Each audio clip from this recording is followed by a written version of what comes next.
Hey everyone, Crewcaster here, and today we're going to talk about how to earn skill points and where to get them in PSO2 New Genesis. And then we'll also cover spending these skill points and a few tips along with that. But how do you actually get these skill points? Well, you go to what is called Trainia, or these cocoons, such as like what's behind me, or these towers, which are big structures. And then you can see these icons on the map, and your mag will actually ping a radar towards these if you haven't discovered them yet.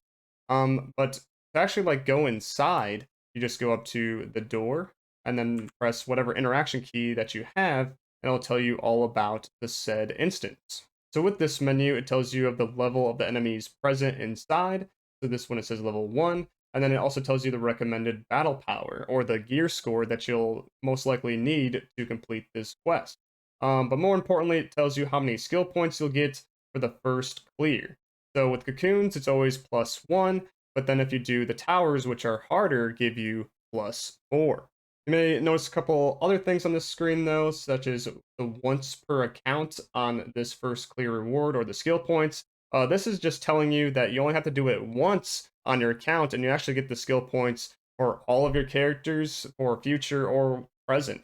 Then with these side missions over here, these are just optional. You get the skill points regardless if you do these or not.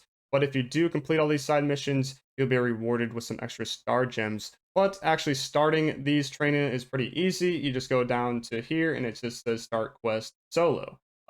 With this specific cocoon, it's only one player, but all the rest of the trainia are up to 4 players. So you can take your friends in as well, and you can all get your skill points for the first clear. Let's actually click this here and bring us in. So you'll usually be greeted with an empty room or like some rest assign or reverse assign, which are the healing and revive items, will be in here. But for the specific one, it kind of brings you through a tutorial. And there's a teleporter here, which you use to start the quest. So this one's pretty simple. This tells you the basic mechanics of the game. But for the most part, the rest of them are like challenges where you kill enemies or do parkour. Once you're done with the cocoon or tower, then it'll take you back outside and it'll award you with those skill points.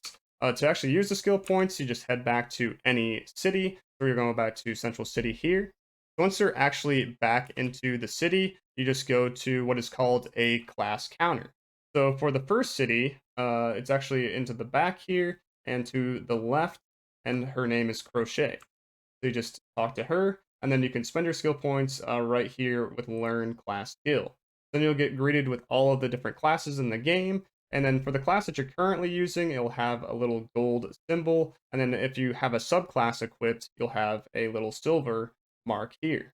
So spending these is quite easy. You just hover over the skill that you want, and then you press like an arrow to put points into it, and then you press confirm at the bottom here. As you can see, I already have a ton of skills for Braver and the rest of the classes here.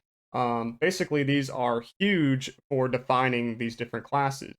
So things such as this, the defeat amplifier increases the down factor or like the stun factor against enemies. And then also with like Braver here, I get a whole bunch of active skills, passive skills that just like help me out in all sorts of different ways. When you're actually spending these skill points, there are some things to keep in mind. So first off, all of these skill points are completely separate from each other with the different classes. So say you do a cocoon and get a single skill point. So that single skill point can be used individually, so I can get one skill in hunter, one in fighter, and so on and so forth. So you don't have to worry about like using skill points for your main class and kind of saving some for say your subclass. But speaking of like the main class and subclass things, there are certain skills which are main class only.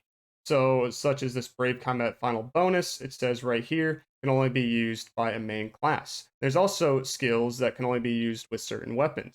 So with this, it's also only usable by braver weapons, or something over here is that can only be used by katana. And there's a whole bunch of skills like that, so just be aware of that when you're using it on things that you may not be, currently maining or using weapon-wise. But also with most of these skills, they'll have a split difference between a main for their stat and then also a sub for their stat. So say I was subbing Braver instead of maining it, then I would get this sub stat instead of this main stat. So usually these different skills are more powerful if you are currently maining the class instead. So basically combining all of that together with your main class, you really have like no restrictions. But when it comes to your subclass, you don't really want to choose skills that are like main class only or for weapons that you are not currently using. So it's good to designate certain classes that you know that you're not really going to play and instead pump up a whole bunch of different skills that can be used as a subclass. There is one thing to note, however, is that this game is not very forgiving when it comes to spending your skill points.